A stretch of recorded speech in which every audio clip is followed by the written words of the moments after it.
Good evening or good morning, afternoon, good day, I guess, depending where you are. Over here in Korea Standard Time, it certainly is evening as we are set to go into the round of 32 in the GSL Season 2, sponsored by Sony, Ericsson, and Blizzard Entertainment. Hello and welcome. I'm Jason Lee, joined by Brian Frazioli as we are into the next stage of the tournament. So basically what we've done is we've paired out some of the pretenders and moved on to a higher level of gameplay. I think this is where the game really starts to get a little more exciting. Yep, we've dropped the trash and we're getting the better players as we go. And we're seeing patch change take effect here. A few Terran players are dropping. We still got a bunch, but a lot of the Zerg players are licking their lips, hoping they find the Terran players in this round of 32. Yeah, and I think this should be very interesting based on that in terms of the breakdown of races. Of course, in Season 1, there was so much talk of how Terran was just ridiculously powerful. However, this time around, there was this patch placed in to basically give them, what do you call it, a bit of a handicap, I guess. And that's somewhat balanced this out, especially becoming more prevalent going into this round of 32. We definitely see a lot more balance. Definitely. I think strategies are changing every day. So it's, at first, Terrans have to adapt. Oh, okay, I can't use Reapers anymore, so what am I going to do? And that's why it's going to get exciting as the match goes on, because the better players are going to find a way to win. And that's what's going to make it fun. And I think the other side of that is perhaps when you're playing in tournaments like this, and there are so many Terran players in those early rounds, in the thousands of players type of area, you really get to play more Terran players. You get more practice against them, and so those who do move on after beating Terrans, well, you're going to be stronger for it regardless. And speaking of which, let's take a look at the race balance as we take a look right now. 13 Terrans in the round of 32 compared to 11 Protoss and 8 Zerg. So certainly the Zerg count is still low, but in terms of ratio in the round of 32, this is certainly an improvement compared to previous tournament as well as the round of 64. Absolutely, and we're leaving Protoss out a bit here, but I think they're still a force to be reckoned with. Personally, my favorite race to play, I'm a random player in StarCraft II. I like Protoss because they're just they still make sense to use. So much sense in the unit combination, so much fun in the mid-game. And I'm really hoping the Protoss players are going to kind of take the spotlight away from Terran and maybe get into that top 4, top 2, and see what happens. All right, well, I'm still rooting for the Zergs. I'm going for the underdogs. Man. And, actually, people, I guess they weren't aware of my ID. My ID is actually Zerger King, so I'm definitely a Zerg fan. I'm coming up with these original names as well. But anyways, regardless, Terran is the leader so far, and we certainly do have a couple of Terran matchups today, including a mirror matchup. The lone mirror matchup of today's match is going to be a TVT. As for some of the other matchups we have ZvP, also a PVZ, actually 2 PVZs, as well as a TVP coming up as well. Okay, we're going to take a look at the entire group of 32. So let's take a look at who has qualified for this next round and the matchups that we are facing for today. We do have Phoenix Wera, our Zerg player, against TSL BabyByeBye. That is our first match, ZvP. Our mirror matchup in Terran versus Terran is TSL Rain against OGS Ensnare. Match number 3 will feature Saint Ace against Kyrix Zenith. That is a Protoss versus Zerg. And in our fourth match, it is going to be Saint Hope Torture against Pippi Jung. That is a Terran versus Protoss. As for our matches on Monday, which is going to be our next round of 32 matches, San Zenith is going to be up against Czech Prime in a Protoss versus Zerg. Zerg match, Lee Nock versus next Sahoshin.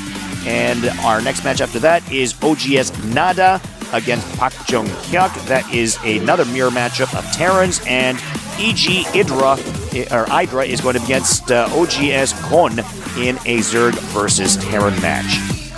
Day 3 of our round of 32 will feature I Am MVP against OGS Zenio. Nest T is against OGS MC in a Zerg versus Protoss. Zerg versus Terran, OGS The Wind against Maka Prime, and Terran versus Terran is Loner against Terrius Foe.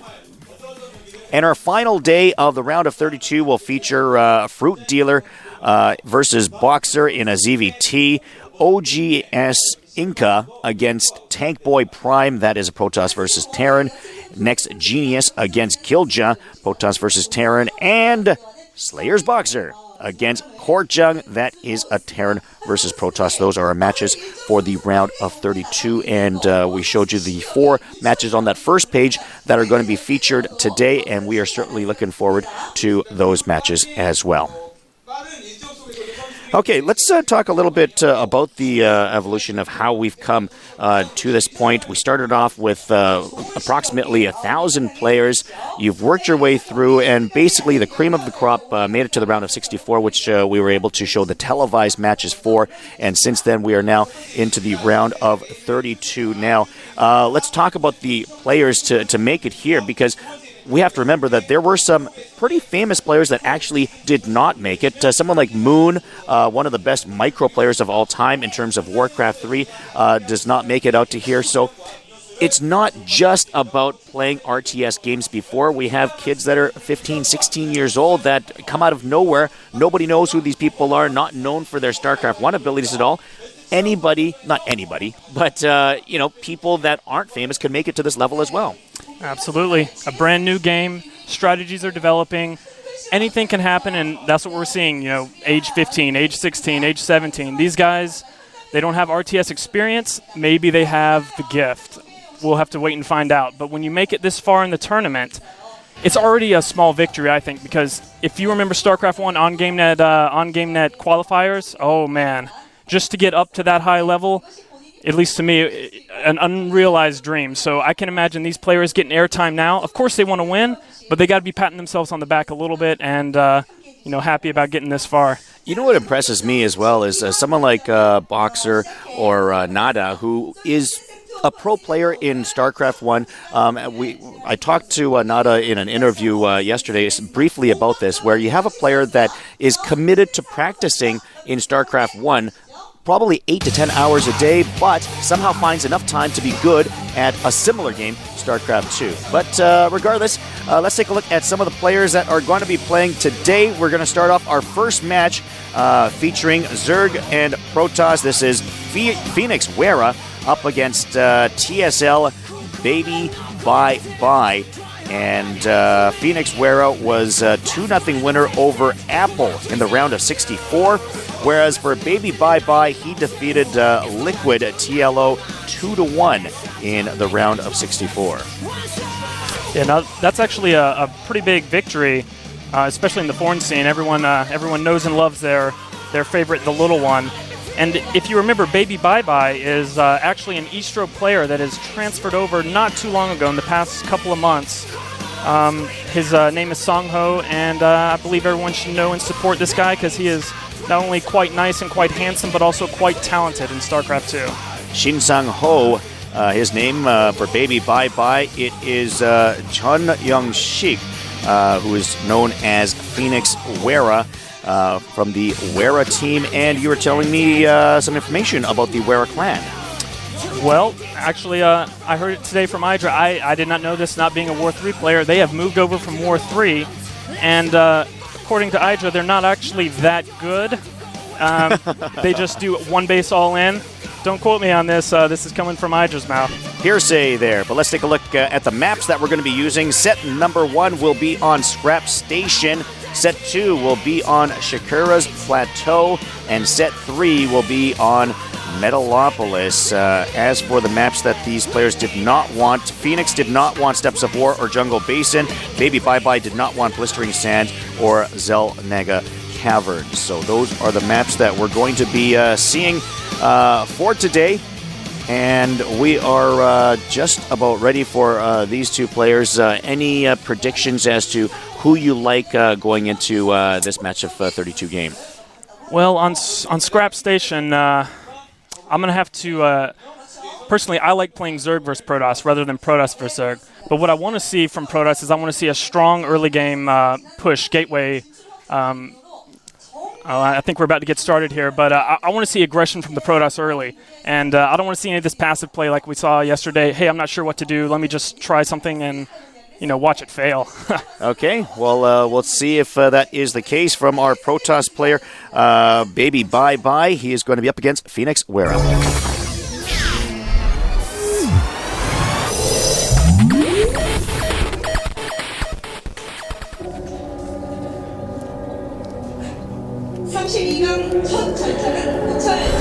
We are indeed set to go as we take a look at Phoenix Wera starting up in the 12 o'clock position. Phoenix Wera. Definitely some fans here to cheer him on. And his opponent at 2 o'clock is TSL BabyByeBye. BabyByeBye. Curious where he got that ID from, BabyByeBye. For some reason, I'm hearing a song in my head. I'm hearing some NSYNC as well. And we'll see if BabyByeBye is in sync in this game or not. Phoenix Wera, our Zerg player. And it is BabyByeBye the first to scout as he heads out.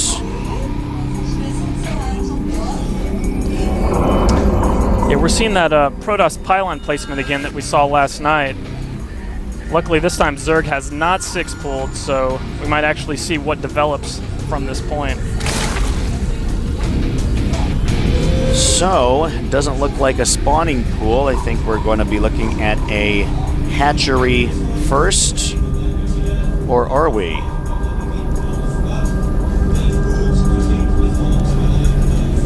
No, no hatchery yet.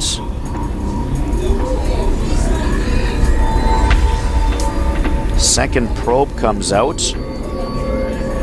Is he looking at a fast gateway? Or sorry, a fast nexus?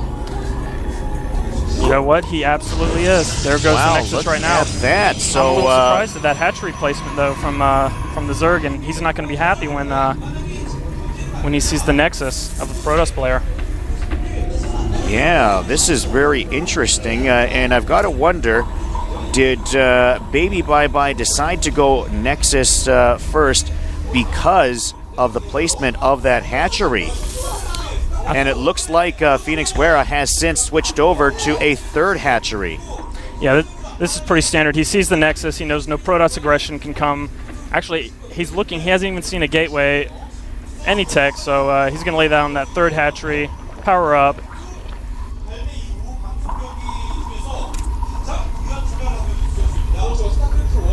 Nexus is about 3/4 complete for BabyByeBye. Spawning pool just being started on now by Phoenix Wera. Yeah, there's he's seeing everything the Protoss has been doing, so there's really no point in laying down your spawning pool until you absolutely need to, or until you're ready to get your gas, power, and start maybe a layer upgrade. Probe doing a good job of scouting still, getting all the information needed. Forge out for protection if necessary. And suddenly this is looking a lot like a StarCraft I PVZ. Looking a lot like a Bisu opening. Yeah, it's actually quite similar to StarCraft I. Both players are like, hey, you're not making an army? All right, me either. Let me just make some of these worker units and get a ridiculous economy.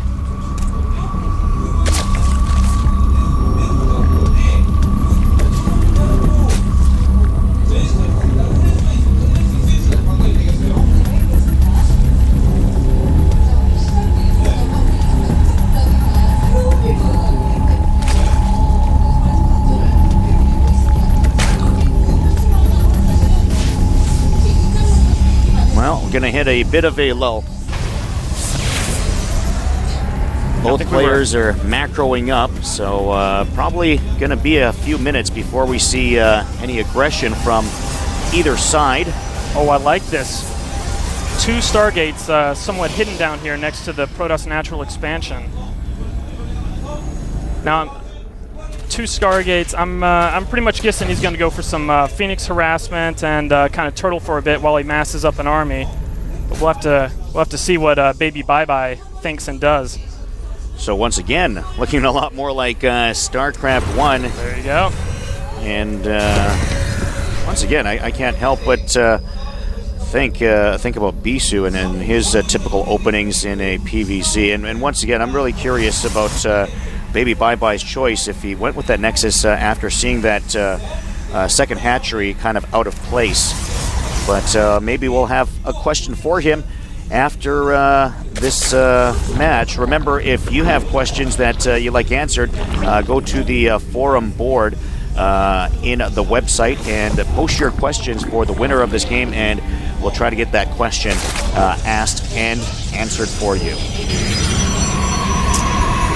Yeah, it looks like Zerg's playing pretty standard. He sees, okay, doesn't look like Protoss has very many units. Let me go ahead and take another base.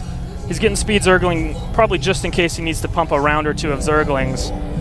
And okay, finally he's getting a little bit cheeky there with the Overlord coming in to see what the Protoss is doing, but I really wish he would have done this earlier. It's a little way past time. Protoss could have done something tricky by now, like we see the 2 Stargates. And I think he probably just would have seen the Stargates now, right? Did he have a look at the Stargates before? He has not seen the Stargates yet, but he has come into the main with his Overlord here, and now all he sees are late 4 gateways. He's got to be thinking, okay, well, you know, Protoss could already have a bunch of gateways. What is he actually doing? Now, from BabyByeBye's standpoint, how many Phoenixes do you want before you head out? Well, these guys, you know, I would move out with about 6, and because once you have that number, you can keep rallying. You can do enough damage to put pressure on, but you can keep rallying to your current location. And yeah, we're seeing he's moving out with 5 here. And here he goes, hunting for Overlords. He's going to do a little bit of scouting first. And here we go. Let's see how many Overlords he gets. There's the first one. Did not take much time at all. Probably all of about 5 seconds once he started engaging that Overlord. Oh, he's wisely deciding to pick off the Queen, hurting Zerg's economy quite. And picking up another Queen. Look at this. Great play here by BabyByeBye. Yeah, Zerg caught absolutely off guard. You see he's throwing down spores, 2 or 3 at every base he has. Hoping these, 10 Zergling, late game 10 Zergling again from these players. They've got to find a new strat here. And Overlords are going down pretty quick. Not a whole lot of answers right now that Phoenix Wera has for these Phoenixes that are harassing him. Yeah, absolutely not. It looks like Zerg is now just thinking, oh wait, I have roaches, maybe I can put the pressure on. But he's a couple minutes late. Well, he's a little bit late, and I think Protoss is going to have enough units to stop him here. Couple more gateways being added. And looks like, well, let's see if he can bust through. I'm going to guess that he should have enough to handle this, but let's see. Great play here by the Phoenix now to support. Great support here by the Phoenix against Phoenix. You couldn't defend it much better than that. Brilliant play here by BabyByeBye. And that is a nice pack of Phoenixes. I think he's got about 9 there that he's attacking with. Lots of Overlords. He wants to keep those near the spores. Very nice control here. Taking whatever he can get, not overextending himself at all.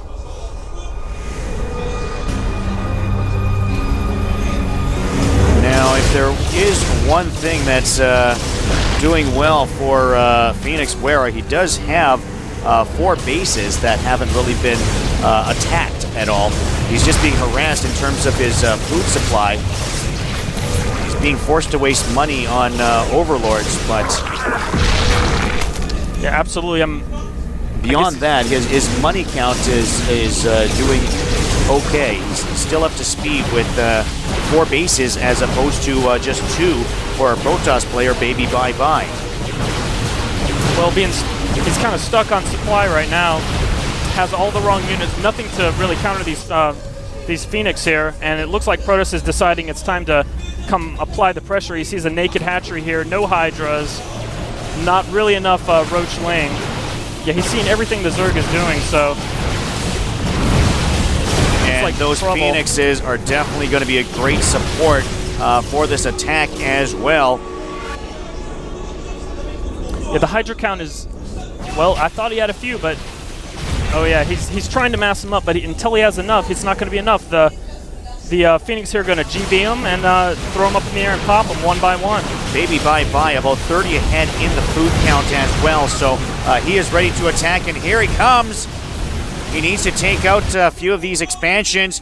Meanwhile, the counterattack is on from Phoenix Wera, thinking this might be his only chance, and Phoenix is picking up these roaches like nothing. Wisely running away. And now he's down to 3 bases, and I don't know if he's going to have an answer for this, as BabyByeBye is actually closely approaching 200 food. He's almost maxed out. Looks like Zerg decided it's time to fight, and he's not happy. No, I think we're going to see GG pretty soon. Yeah, the Zerg splitting himself on all 3 of his fronts, and Protoss says, I don't care, my units are awesome. Great strategy here from BabyByeBye. Impressive execution, and this is going to be GG in set number 1 here on Scrap Station. BabyByeBye, he's got sentries with him as well to help out, and there it is, GG! BabyByeBye with the Phoenix attack, going old school on that strategy, if there's such a thing a couple months into a new game. Old school in terms of course, the prequel, and we'll have to see if Phoenix Wera is going to be prepared for a different strategy to deal with in set 2 coming up, but I like this play. It certainly makes a lot of sense for all the right reasons, and it certainly turned out well for BabyByeBye, and also very well executed. Let's give him some credit. Yeah, absolutely.